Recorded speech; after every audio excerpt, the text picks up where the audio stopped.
El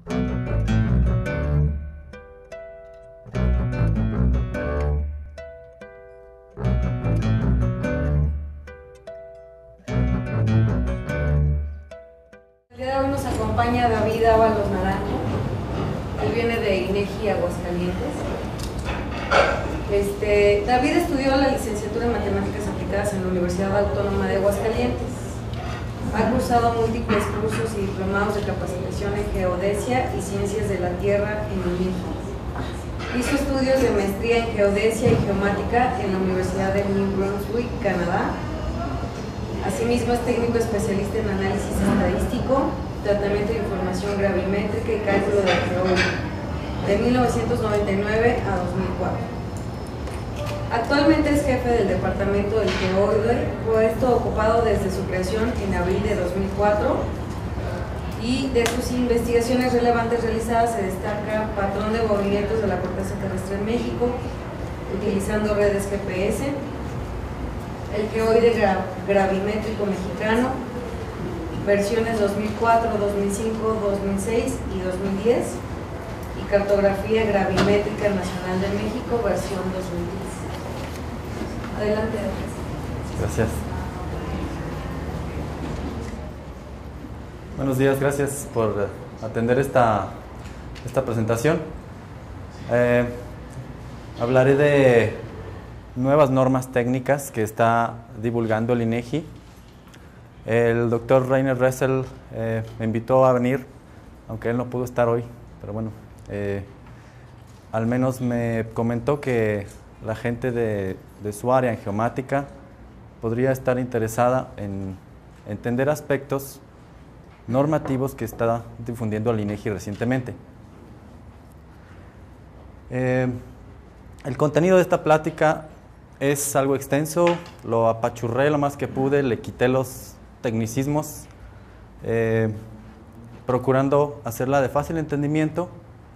Sin embargo, para alguien que quiera entrar más en detalle sobre aspectos de los que voy a hablar, aspectos técnicos, les recomendaría que lo hiciéramos al final de la reunión. Ya de manera personal podríamos resolver cuestiones específicas.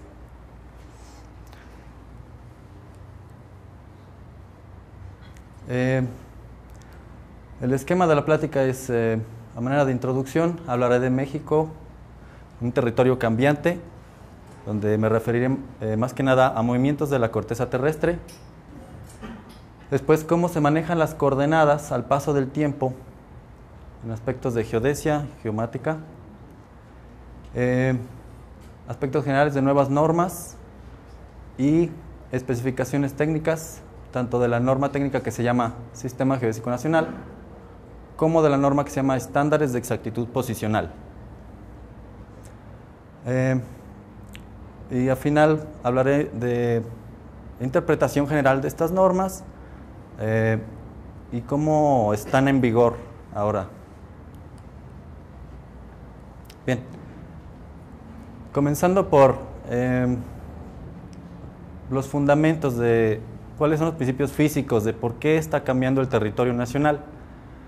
Bueno, así como la cara del planeta ha estado evolucionando, esa tendencia no está detenida, sigue moviéndose en nuestros días la corteza terrestre y seguirá haciéndolo.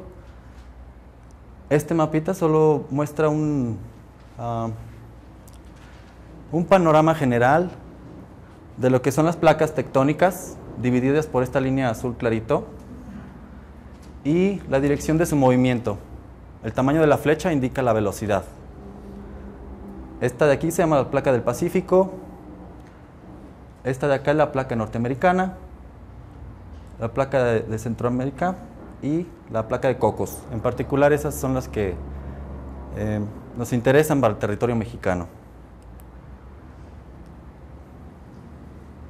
La placa del Pacífico corre en esta dirección un poquito más de 5 centímetros por año. A donde estamos nosotros ahorita nos movemos a una tasa de algo así como 1 centímetro por año. Y la placa de Cocos, que colisiona con la norteamericana, se mueve a 6 centímetros por año. La interacción entre estas placas produce sismos y deformación del terreno. Esta frontera de aquí también produce deformaciones, aunque de índole diferente a la de aquí. En la costa sur tenemos a las placas colisionando, todo el tiempo están empujándose una con la otra, mientras acá arriba las placas se están deslizando.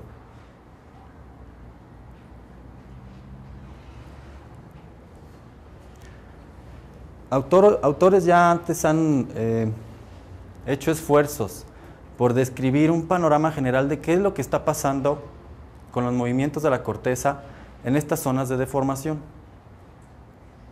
Un ejemplo que pongo nada más aquí es el trabajo de Bennett para la parte de Baja California.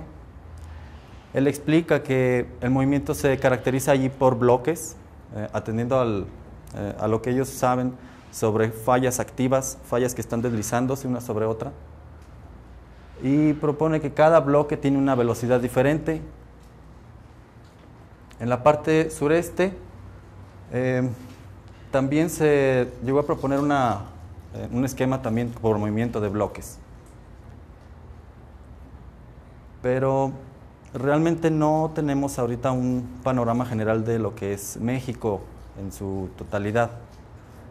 Hay muchos otros estudios, pero que son de alcance muy local, tanto en extensión como en temporalidad. A veces nada más se estudia lo que pasó en las 2 semanas siguientes a un sismo, o lo que pasó en tal comunidad de 10 por 10 kilómetros, algo así.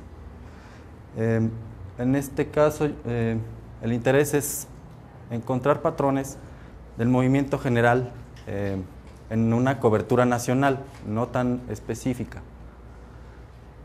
Otro estudio es el que se hizo en la Universidad de New Brunswick, Canadá, donde tuve la fortuna de contar con datos de 3 redes GPS, y obtuve esta cantidad de vectores aquí. Igual, es un esfuerzo por dar un panorama general de qué es lo que está pasando en México. Si se fijan, hay algo de concordancia entre el mapa que vimos antes y este de aquí. Las partes de la placa del Pacífico se mueven como lo esperábamos. En la parte de Norteamérica también. Sin embargo, cosas extrañas suceden aquí y algunas acá.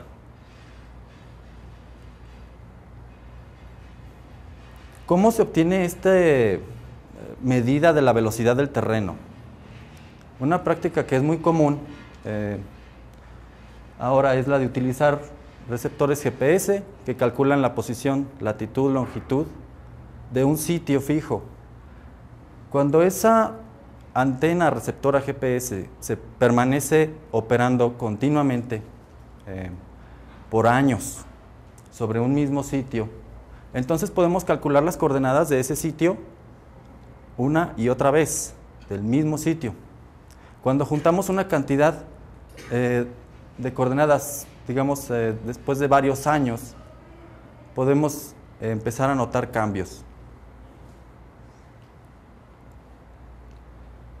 Lo que se hace con esta información se analiza como series de tiempo. Este es el ejemplo de una estación, la latitud y su longitud. Al paso de algo así como 6 años, un poco más, puede verse que para este ejemplo la latitud ha estado incrementándose. Eso significa que el sitio de observación se está moviendo hacia el norte. Y la longitud ha estado decreciendo. Significa que se está moviendo ese punto hacia el este.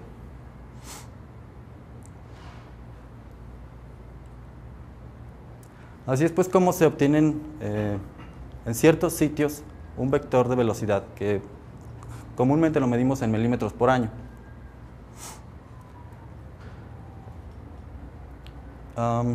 Al comparar pues un panorama general global con lo que observamos en la realidad, podemos después generar un mapa de diferencias. ¿Cuál es la diferencia entre lo que me dice un modelo de placas rígidas y lo que yo estoy viendo punto por punto. Entonces resaltan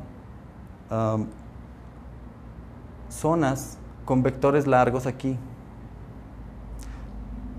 Entre más largo es un vector de la diferencia entre el modelo y la velocidad real, significa que el terreno está sufriendo una deformación. Esa parte de la placa está sufriendo deformaciones.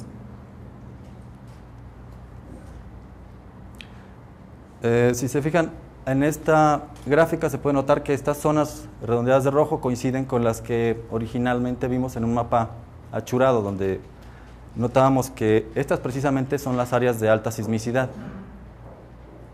Aún esta información no es la ideal, pero empieza a ayudarnos a ver qué es lo que está pasando en el territorio.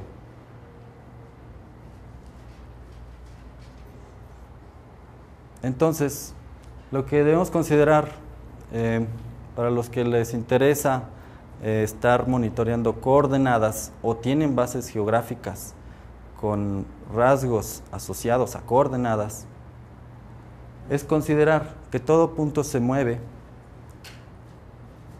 ya sea suave o abruptamente. Claro, no a todas las aplicaciones les va a hacer relevante un movimiento de unos cuantos milímetros por año. En particular para aplicaciones como geodesia y varias de geomáticas sí es de interés el monitoreo de estos movimientos. Para darse una idea general,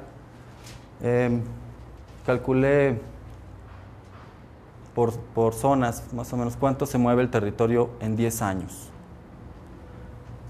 Para la placa norteamericana de zonas estables me refiero a todos los estados del norte, digamos del DF hacia el norte, y la península de Yucatán. Se acumula un movimiento entre 10 y 17 centímetros y se caracteriza por ser un movimiento suaves, no tiene eventos de movimiento fuerte ni rápido. Para la zona de deformación del sur de México podemos decir que es desde el DF hacia el sur hasta la costa. Los movimientos están de la medida de entre 1 y unos 11 centímetros. El movimiento es un poquito más lento.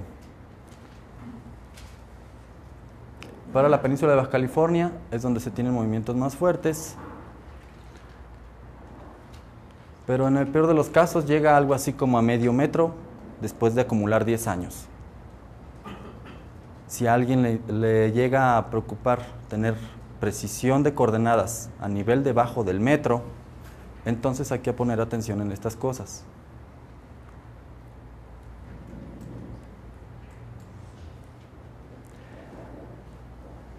Particularmente, como les decía, en geodesia, que es realmente el objetivo de la nueva normatividad técnica que vengo a promover, en aspectos geodésicos sí es importante lidiar con coordenadas precisas. Muy comúnmente el error más grande tolerable es de algo así como 10 centímetros. Y para algunas redes muy particulares el error máximo tolerable es como de 5 centímetros. Por lo tanto, tenemos que lidiar con estos cambios de época para estar ofreciendo valores consistentes a los usuarios y que se entienda qué coordenadas son las que se están ofreciendo desde el área generadora de datos geodésicos.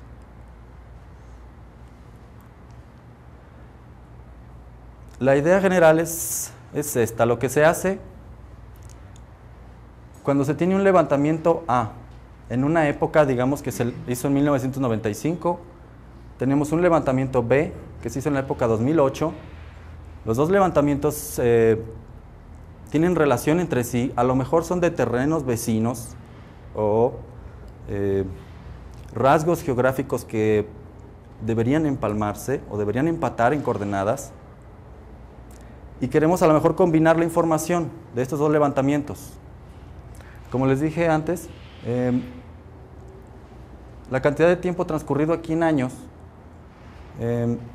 hará que las coordenadas de un levantamiento no sean consistentes con la del otro. Para lidiar con esto, lo que se hace es proponer una época convencional a la que todas las coordenadas deben estar referidas. El levantamiento A, entonces, deberá transferir sus coordenadas a la época que aquí, por ejemplo, puse 2000. El levantamiento B deberá transferir sus coordenadas a la época 2000 también. ¿Cómo las transferimos? Si tenemos un modelo de velocidades, yo sé que esta zona del país se mueve a tantos milímetros por año en tal dirección, puedo hacer el cálculo de la cantidad de años y revertir ese efecto de movimiento. Por lo tanto, las coordenadas de aquí pueden ser transferidas de época y las otras también. Al ponerlas en una época consistente, una época convencional, entonces veremos consistencia de el empate de rasgos.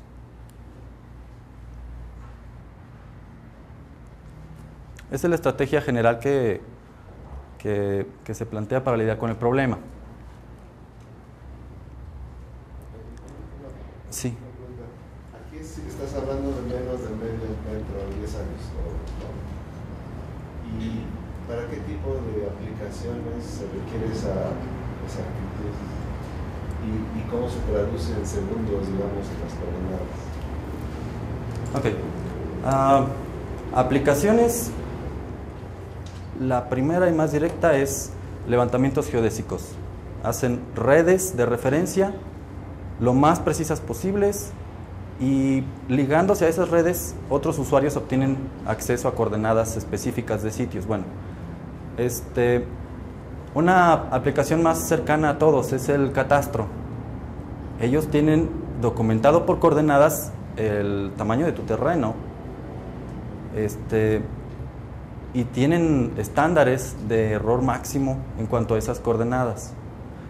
Ellos siempre están tratando de evitar empalmes, huecos entre dos levantamientos distintos. Quieren que todo empate lo mejor posible. Típicamente su estándar de exactitud viene estando por los 10 centímetros. Algunos llegan a dar mayor soltura, como 1 metro para zonas rurales. Pero en zonas urbanas sí se vuelve un asunto crítico esto de la precisión. Espero haber contestado a la pregunta. Yo no sé realmente si aquí en Conavio tienen actividades de levantamientos geodésicos alguna vez o alguna vez necesiten contratar algún servicio de este estilo. En ese caso habría que dar aviso a los que hacen el levantamiento de que hay que cumplir con cierta normatividad. ¿Por qué INEGI da normas al respecto? Porque se está integrando lo que se llama el Sistema Geodésico Nacional, perdón, el Sistema Nacional de Información Estadística y Geográfica, en donde la información de varias entidades federativas tiene que coincidir y juntarse en una sola base de datos nacional.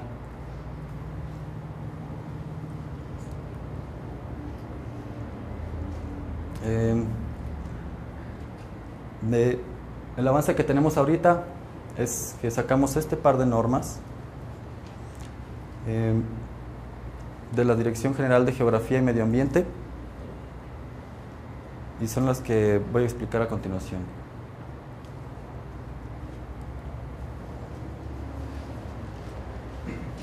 Como acabo de mencionarles, el INEGI viene siendo como una unidad central y coordinadora del Sistema Nacional de Información Estadística y Geográfica.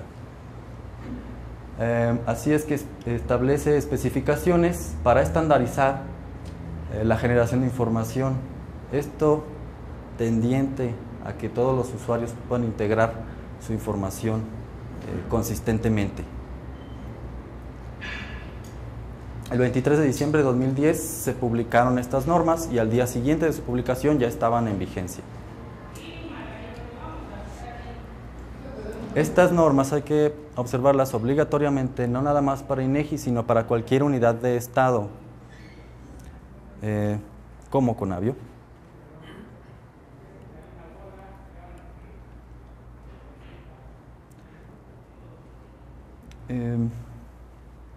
Son de observación obligatoria, como decía,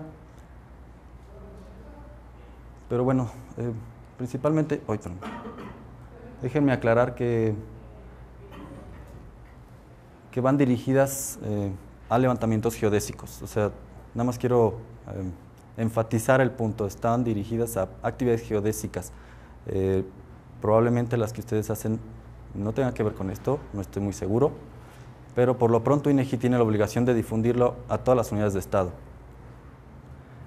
Por unidades de Estado se entiende dependencias y entidades de la Administración Pública Federal, entre las que se incluyen la Presidencia, Procuraduría General de la República, Poder Legislativo y Judicial, entidades y municipios, organismos constitucionales autónomos, tribunales administrativos federales y el INEGI cuando actúa como generador de información geodésica de referencia. El objeto de estas normas es ofrecer disposiciones mínimas para establecer el marco de referencia geodésico y para adoptar estándares de exactitud posicional que deben adoptarse en todo trabajo de levantamiento para rasgos que están ubicados sobre o cerca de la superficie de la Tierra. Bueno, la primera norma, el Sistema Geodésico Nacional, ofrece una serie de definiciones y constantes físicas que deberá adoptarse, quien genera coordenadas para este Sistema Nacional de Información. No voy a ir a través de ellas, solo quiero informar que todas esas constantes están plasmadas en la norma, como la definición de un elipsoide geodésico de referencia. El elipsoide viene siendo la base para poder determinar latitud, longitud y altura geodésicas, procurando que todos lo hagamos de la misma forma, usando los mismos parámetros.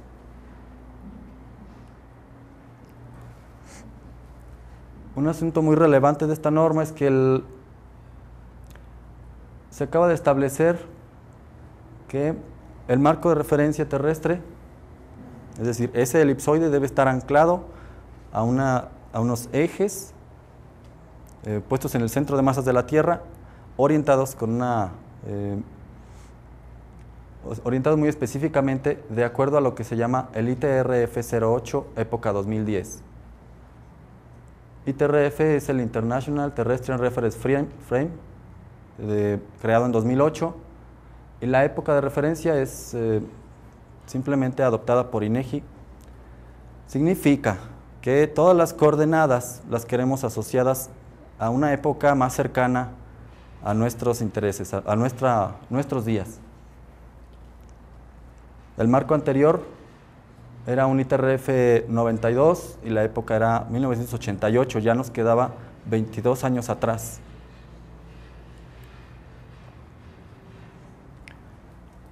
Para poder ligar levantamientos a ese marco ITRF 2008, el INEGI está poniendo a disposición pública una serie de sitios con receptores GPS funcionando continuamente. A esa red le llaman la RGNA, es Red Geodésica Nacional Activa. Cuando un levantamiento con GPS se procesa haciendo liga a los datos de la RGNA, queda automáticamente inscrito en ese marco oficial.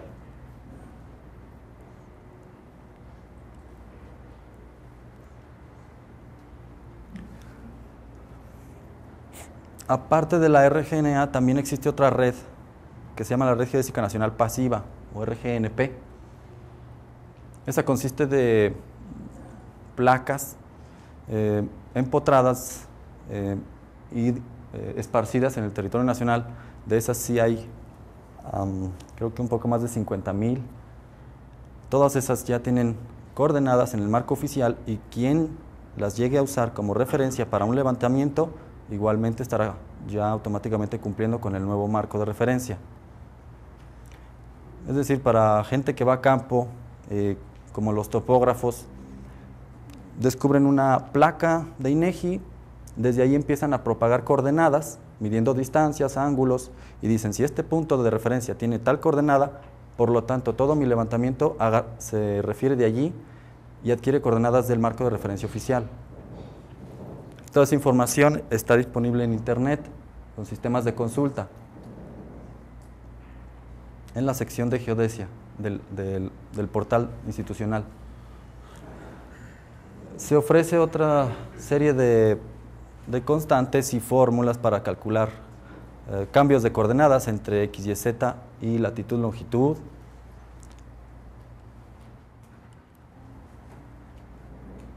Y ahorita también está ofreciéndose ya en internet otro sistema de consulta. Como les decía, el marco oficial hasta diciembre del año pasado era el ITRF 92 con época 88 y todas las dependencias estaban generando información en ese marco. De repente tenemos uno nuevo. No hace falta volver a medir los puntos porque cambiamos el marco de referencia. Lo que hace falta es que subas tu información a este sistema de consulta y hace la conversión, te da los datos ligados al nuevo marco.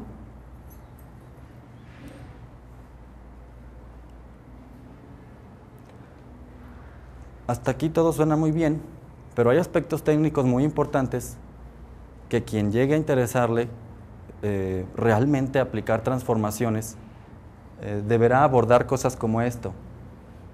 Yo recomiendo altamente que quien entre pues discuta, si quiere dirigirse a INEGI para platicar en específico cuál es el tamaño del cambio en coordenadas por zona cuando cambias el marco, cuál es la exactitud máxima alcanzable al hacer esa transformación y cómo funcionan las técnicas de procesamiento riguroso GPS para poder tener tus datos en precisión abajo de un decímetro. El sistema de transformación de coordenadas tiene asociado un error que tiene que ver con lo que yo platicaba antes. Las zonas de deformación en el país no están hasta ahorita bien modeladas. ¿Cuál es su movimiento? ¿Cuál es su velocidad, su dirección? Y por lo tanto, en estas zonas se nos dificulta calcular esa transferencia de época. Les estoy diciendo que una gran cantidad de información se va a transferir de la época 88 a la 2010. Son 22 años. Y si no sabemos bien cuál es la velocidad de movimiento del terreno, entonces se va a generar un error en esa transformación. El estudio de movimiento de placas nos ha ayudado a sustentar cosas como este mapa en donde, aunque no sabemos bien para dónde está moviendo el terreno, sí podemos al menos decirle a los usuarios qué tan grave es ese efecto de haber transformado del marco viejo al marco nuevo usando el sistema que ahorita está en línea.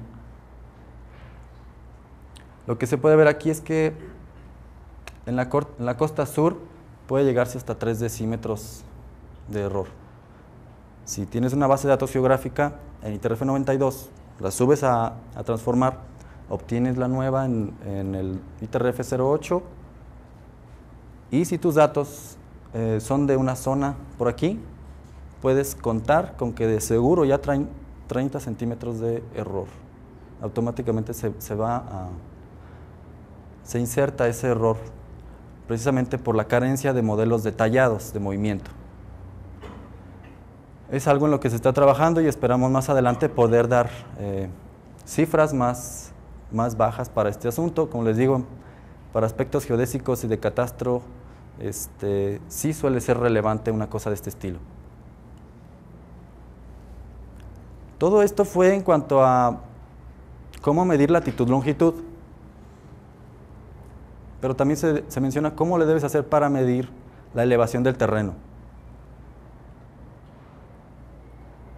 Se determina que la altura se debe medir partiendo de lo que se llama el Datum Vertical Norteamericano de 1988, NAVD 88, y que deben usarse alturas ortométricas. Este grafiquito también viene en la norma, es nada más una ayuda para decir que la altura ortométrica es la altura del terreno a partir del nivel medio del mar,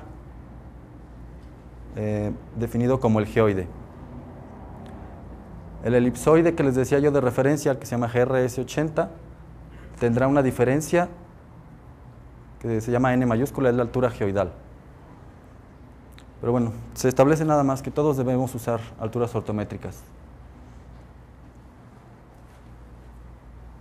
Ya dijimos cómo se debe entonces medir latitud, longitud, cómo se debe medir altura al terreno y ahora cómo se debe medir la aceleración de la gravedad. Ese es otro aspecto también geodésico y el INEGI ofrece también una red de vértices de referencia con aceleración de la gravedad medida.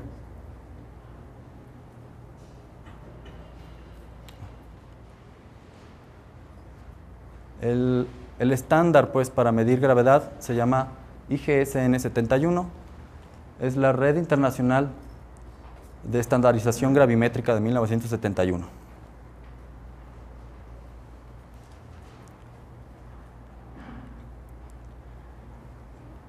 Igual, se vuelven a ofrecer otra serie de fórmulas y constantes para cómo medir gravedad, anomalías de gravedad, etc. Entonces, en resumen, sobre esta norma tenemos que el nuevo marco de referencia se llama así. El datum vertical va a ser NAD 88 y el gravimétrico es IGSN 71.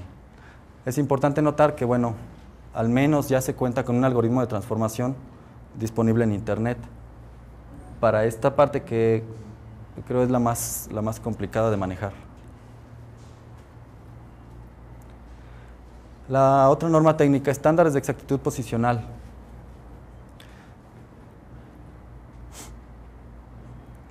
Resulta que la calidad de la posición es una especificación requerida en un proyecto de levantamiento y es un atributo que es requerido para documentar los metadatos de la información geográfica o definir la calidad de posiciones requeridas en otras normas o lineamientos.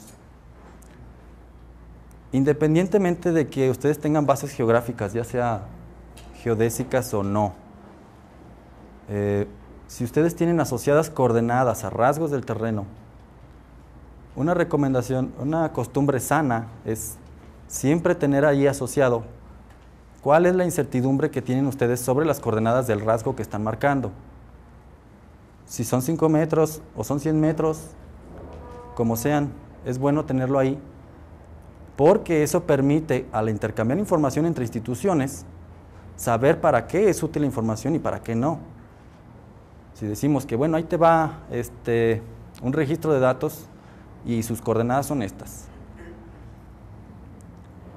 Otra institución a lo mejor va a querer usar esos datos para tomarlos de referencia o para empalmarlos con otra capa de información que tiene de una precisión totalmente diferente y empiezan a tener problemas de compatibilidad, tal vez porque nunca le avisaron. Es que, ¿sabes qué? Mis coordenadas son aproximadas. Entonces, esta norma nos da un lenguaje común de cómo hablar en cuanto a exactitudes.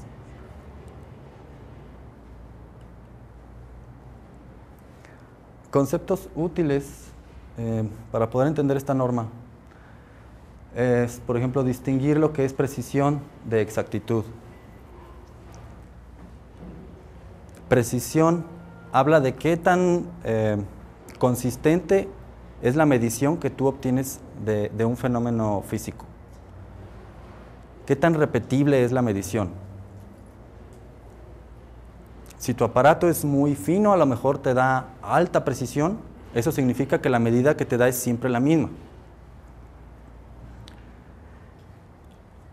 Como en este ejemplo, lo que se quiere es atinarle al centro, pero bueno, mi aparato me está constantemente tirando a otro lado.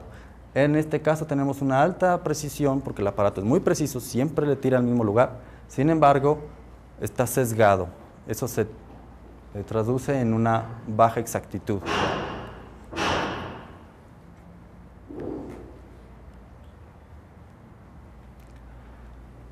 El concepto de desviación estándar va a ser ahora empleado para que todos, cuando hablemos de estándares de exactitud posicional,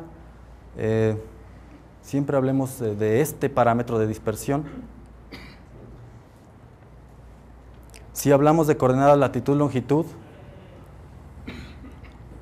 entonces deberemos considerar lo que se llaman elipses y círculos de error. Es decir, ¿qué tanta certidumbre o incertidumbre tengo en mis coordenadas de latitud y longitud? La norma define lo que es el círculo de error probable. Este va a ser un parámetro que para todos los que usen GPS o tengan bases geográficas, añadan un atributo de exactitud usando esta fórmula. Según la incertidumbre estimada en ambas coordenadas, esa incertidumbre se suma y se multiplica por una constante.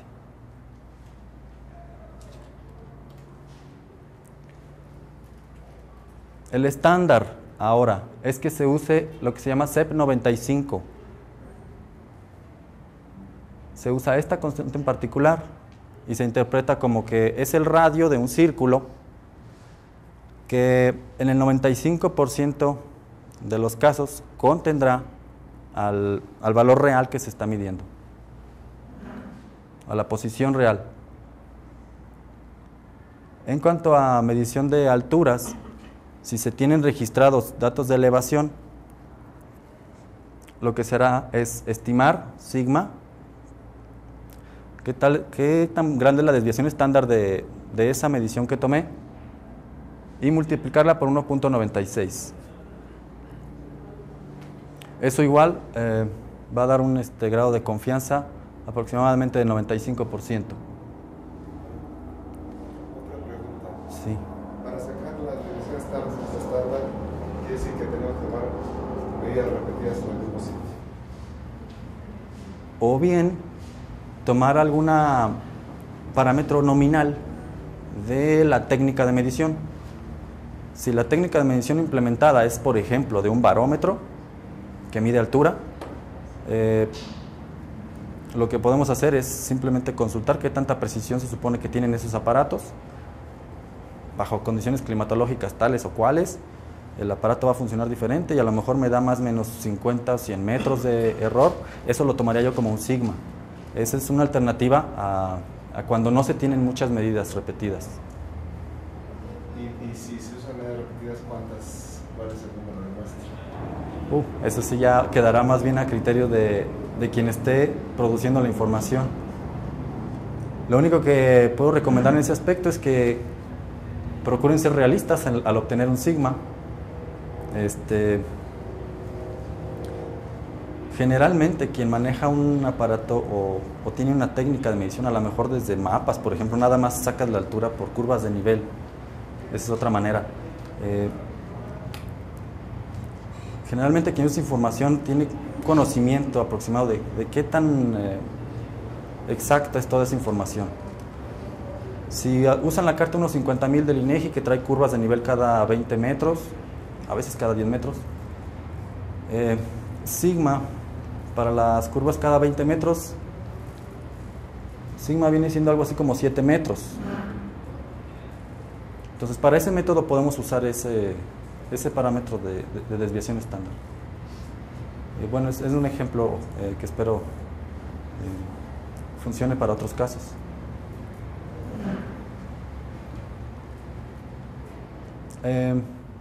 Técnicas más de alta precisión, como las usadas en geodesia, para medir elevaciones, es lo que se llama la nivelación diferencial.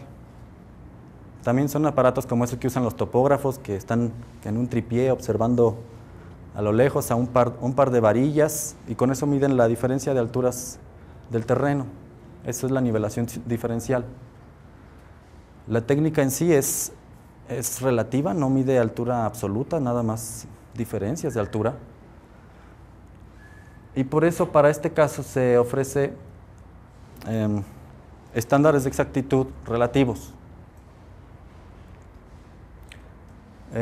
Y una nomenclatura de órdenes, primero, segundo, tercero, que se pueden dividir en clases según el tamaño del error que se haya tenido en el levantamiento. Dependiendo de la metodología o la calidad de los aparatos, a veces estos errores de cierre varían, pero aquí se ofrece un lenguaje común de qué nomenclatura ahora debemos usar según fue el levantamiento.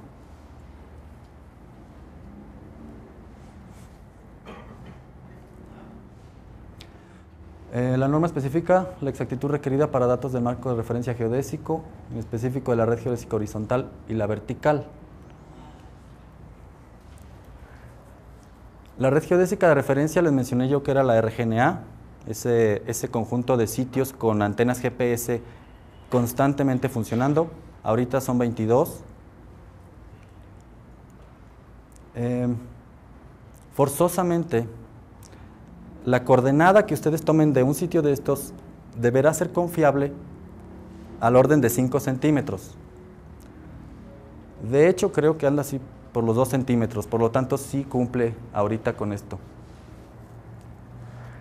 Para la red nacional pasiva, este conjunto de puntitos de aquí que les decía yo que son placas empotradas, esparcidas por el territorio nacional, esas no tienen un receptor GPS continuo, simplemente alguna vez se puso un receptor y se le dieron coordenadas al sitio y se quedó monumentado.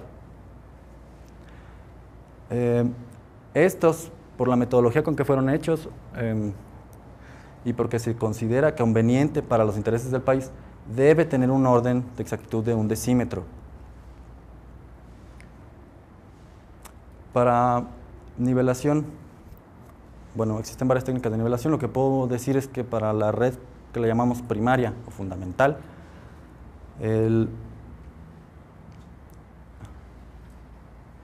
orden va a ser el primero, clase 1.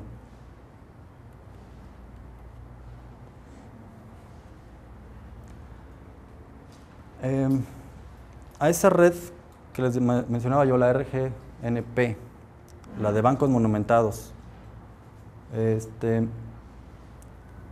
que cuenten con un orden de exactitud mayor, les decía yo que tenía que ser de 1 decímetro, pero si algún sitio, algún punto monumentado, tiene un orden de 2 o 5 decímetros, aún en ese caso podrá ser incorporado a la base de datos geográfica, dependiendo de las necesidades del proyecto y del servicio del público de información. Como les decía yo, a lo mejor un levantamiento antiguo se hizo con muy buena precisión y muy buenas técnicas, alcanzó su decímetro de error, pero ahora les estamos diciendo, ¿qué crees? Transfórmalo a ITRF-08. Lo transforman y por la pura transformación ya le metiste otros 2 decímetros de error. Ya no cumple con el decímetro de error que se tenía antes previsto. Entonces, bueno, para esos casos se prevé la norma con algunos artículos. Sí. En la red pasiva, esos datos que ya están monumentados, que tienen una coordenada, sí, ¿no hay un proceso de actualización? Sí. ¿Sí? Porque entiendo como pasiva como que se tomó el dato nada más, pero sí hay una base de datos pues en tiempo y datos que se toman, ¿no? Que se exacto. Tomar como referencia, ¿no? Lo que tenemos es esa base de datos grandísima de la red nacional pasiva, asociada a ITRF-92, época 88, y ya se le corrió el programa de transformación y ahora se tiene el duplicado con coordenadas en ITRF-2008. Ahorita, si consultan ustedes en internet, deben notar que ya aparece como referencia el nuevo marco. Entonces en internet se puede consultar el croquis, dónde está localizado el sitio, a veces está enterrado, y de ahí se toman las coordenadas como referencia para algún trabajo. Pero físicamente los actualizan algo, porque si me dices desde el inicio que hay un movimiento de la Tierra, sí, pues yo lo puse hace 10 años aquí, ya se movió por la Tierra 50 centímetros. Muy bien. Y el decímetro, pues ya con Ya ese se perdió. si movimiento al primer año, pues se acabó. Claro. Sí, la presión, si hay actualización, porque pues yo lo actualizo en la base, le corro, pero si yo voy al terreno, pues ya la moneda pues ya no está. Ok, ese es un punto interesante. Lo que se actualizó fueron las coordenadas del sitio. Al sitio no le hemos hecho nada ni lo hemos ido a ver. Lo que se actualizó es que ahora el sitio se movió y nosotros movimos las coordenadas. Por lo tanto, si tú vas a visitar un nuevo sitio, consulta las coordenadas ya transformadas y deben coincidirte a la época 2010. Deben coincidirte dentro de esos 10. De hecho, son muy poquitos centímetros de error para la parte estable de la placa norteamericana. Sí se conserva esa exactitud. Lo que sí es cierto que para zonas de deformación, ahí sí ya tenemos problemas. La transformación no nos alcanza a hacer esta corrección de coordenadas tan apropiadamente como quisiéramos. Todavía. Pues yo corrí el programa, el Travis que nos dieron, y lo corrí en dos máquinas distintas, en una PC normal y en una Unix. Ajá. Y el grado de error es pues decimales, sí varía el mismo programita corrido en dos sistemas distintos, con dos máquinas con matizas distintas. Okay. Su grado pues, de error es a veces hasta de 3 a 4 centímetros. A ver, ¿se refiere usted a que compiló el programa en Linux? Sí. Ok. Por experiencia le puedo decir que hay que tener mucho cuidado con los compiladores. Sí, las versiones y cosas, de repente sí hacen que un programa compilado diferente da cosas chistositas. Sí, sí. Yo lo que recomiendo ahorita es que nomás usen Windows porque está hecho para este sistema y preferiría que evitáramos por lo pronto el Linux. Entonces tú nos recomiendas que, por ejemplo, para transformar las cartas de 50.000, Sí. únicamente las transformamos en Windows, preferentemente. Sí. Si llegara a haber una necesidad específica por utilizar Unix, les recomiendo que se comuniquen con nosotros. Tal vez podemos asegurarnos de que la compilación sea correcta. Sí. Yo tengo otra pregunta. ¿Cuándo, supongo que no es un solo año, cuando pues, se pusieron las estaciones, las de primera, les tomaron las coordenadas con unos aparatos de hace 30 años? No sé también qué tan precisos y exactos eran los GPS en aquel entonces, porque estás hablando que actualmente pues ya tienes precisiones de decímetros, de centímetros, Sí. en estaciones más o menos complejas, pero antes no sé qué tan en esa precisión pudieran haber estado. Mira, los trabajos de la RGNP que empezaron por 1994, entonces no son tan antiguos. No son tan antiguos. Pero sí tienen también contemplado. Pero sí es es cierto que la metodología y la cantidad de correcciones que se hacían antes no son las mismas de ahora. Pero se alcanzaron a meter a un decímetro de incertidumbre. Ahorita podemos usar nuevas herramientas y bajar todavía más esa incertidumbre, pero bueno, como estándar sigue quedando el de un decímetro.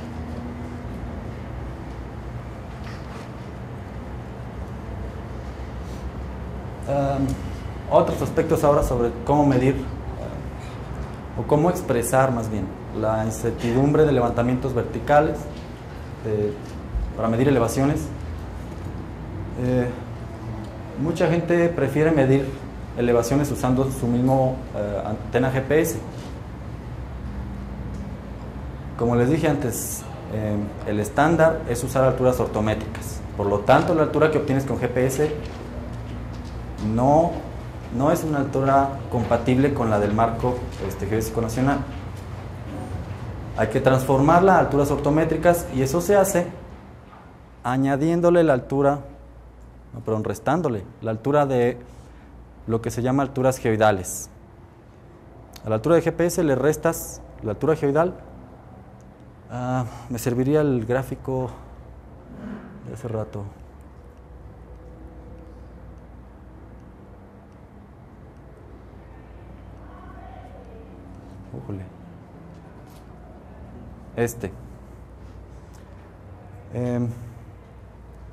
La altura que te da el GPS se pone como H minúscula, es altura geodésica. Para convertirla a altura ortométrica hay que restarle este pedacito de abajo, es lo que se llama altura geoidal. La altura a la que está el nivel del mar por encima del elipsoide de referencia. El GPS siempre nos da la altura referida al GRS 80. Bueno, y para transformarla nada más necesitamos restar esta elevación. Ahora sí, permítame regresar.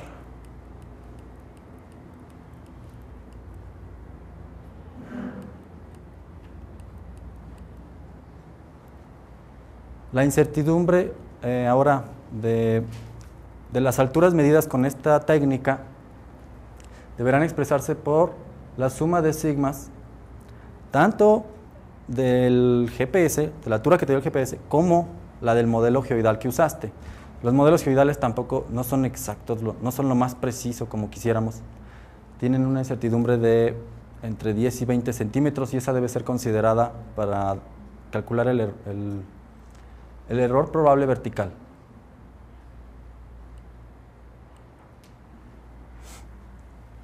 Bien, ya sobre aspectos generales de este par de normas.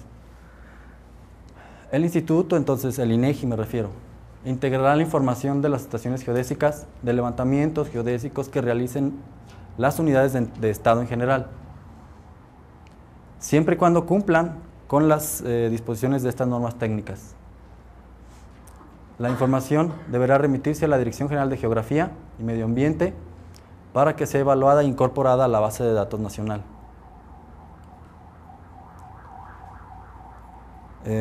La interpretación de los artículos de esta norma queda a cargo de la misma Dirección General de Geografía y en caso de que haya alguna controversia, allí se resolverá y en su caso se enviará una modificación o corrección a la instancia pertinente para que estas normas permanezcan en vigor, actuales.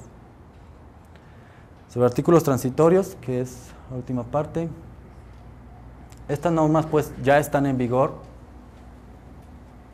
y deben tomarse ya. Dentro de un plazo de un año hay que ya tener aplicados estándares de exactitud posicional y hay que tener aplicado el nuevo marco de referencia horizontal y gravimétrico. Se considera que para la parte de vertical, el datum NAD 88, se da un plazo mayor. Esto tiene que ver por la situación peculiar que tiene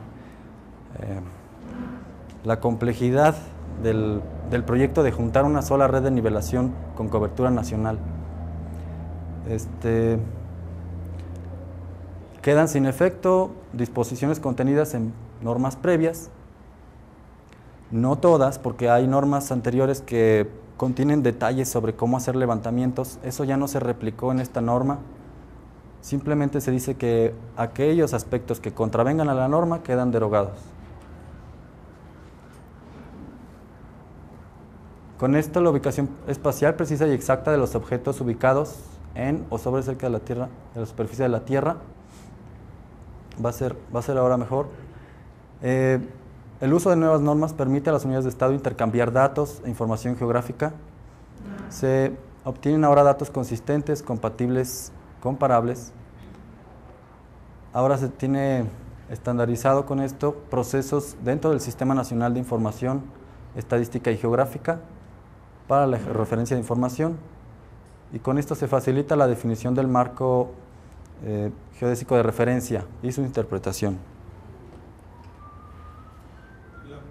Con esto entonces el INEGI está contribuyendo a normar y coordinar el SNIEG, está aportando normas necesarias para apoyar las dos actividades sustantivas del INEGI, que son la estadística y la geográfica, además de normalizar la producción de información geodésica, su uso y difusión.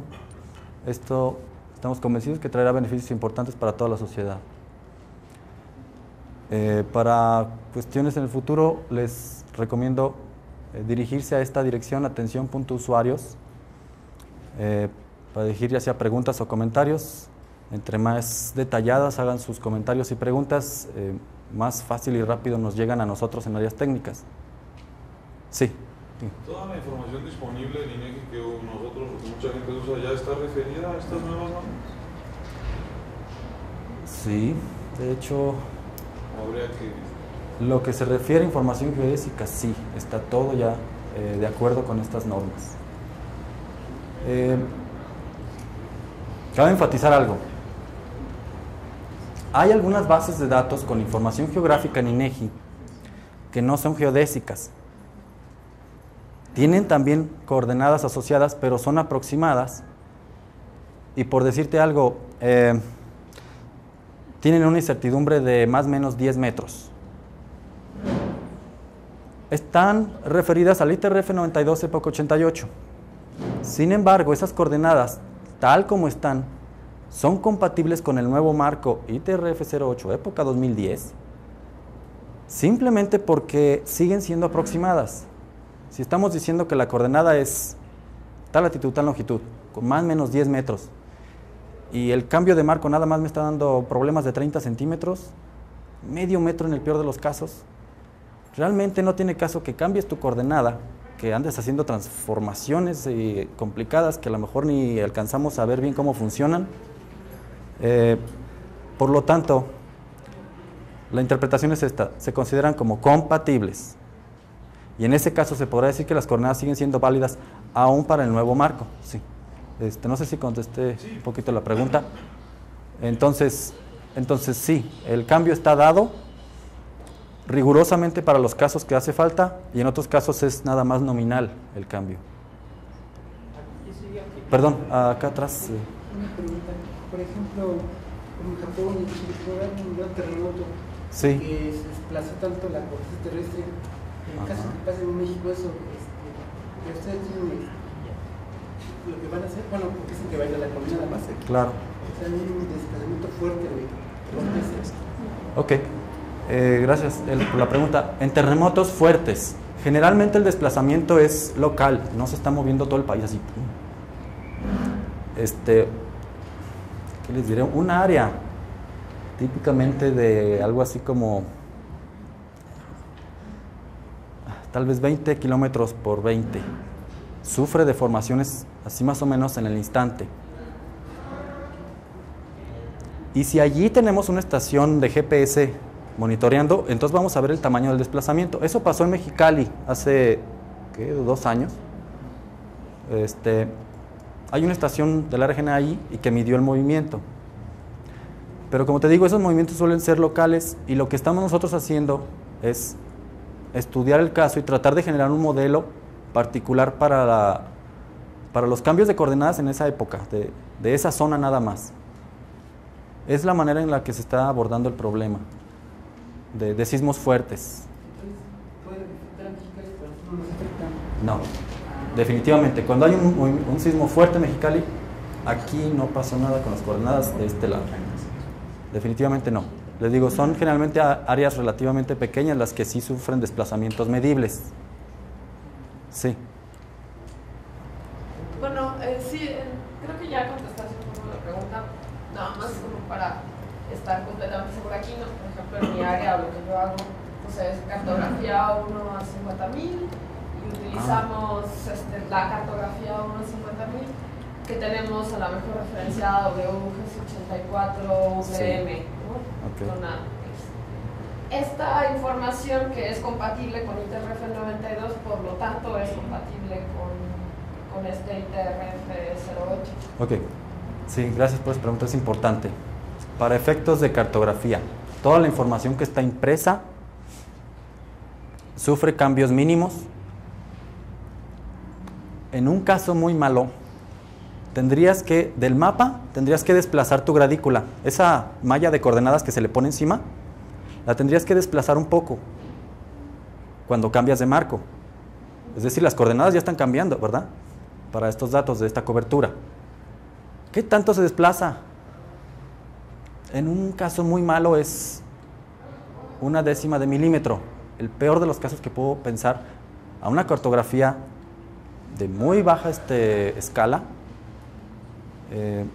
son cambios de ese tamaño, de 1/10 de milímetro. Por lo tanto, esto no tiene efectos realmente para cartografía. Se puede considerar igual equivalente que la cartografía esté referida a ITRF-92 o al 08. Es equivalente. Sí. Ayer precisamente en un evento de sistemas de información, la empresa privada CIXA, que trabaja toda la parte de cartografía, comentó que va a poner una red de estaciones en todo el país con el sistema GNSS, y decía que lo va a tapizar el país de estaciones, y que ya empezó a trabajar en eso. Entonces ahí en las normas dice que principalmente a las unidades del Estado, pero ¿qué pasa con las empresas como estas privadas? ¿Cuál es la retroalimentación y cómo se rigen ustedes con ellos para que tenga uno beneficio de esos datos, que obviamente por el presupuesto de las empresas privadas a lo mejor son mayores, ¿no? Inclusive porque están en ese objetivo, y esos datos cómo pueden retroalimentar a todo esto? Decía que había una precisión de un decímetro, entonces no sé qué tanto eso pueda ayudar o a retroalimentar o corregir cosas, ¿no? Ok, efectivamente estas normas van a forzar a entidades del Estado, pero generalmente la parte privada va a seguir esta tendencia porque muchos de sus principales clientes son precisamente unidades de Estado y ellos ponen la condición de, ¿sabes qué? Yo quiero esta información, pero en el marco que está diciendo INEGI.